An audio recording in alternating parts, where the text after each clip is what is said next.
հակառակորդի սպային ճակերտավոր ասած միշտ դիրքային հատվածում իրան որ խելոք չէր պահե, ճանապարհեցինք իրանց տուն։ Զորամասի հրամանատարը 1800 հոգանոց զորամասը շարարապարակում հավաքելուց հետո հպարտության խոսքեր ասեց, որոնք ես չեմ մոռանում ու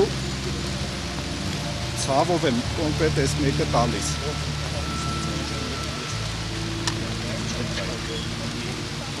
Մարդ մոտենում է։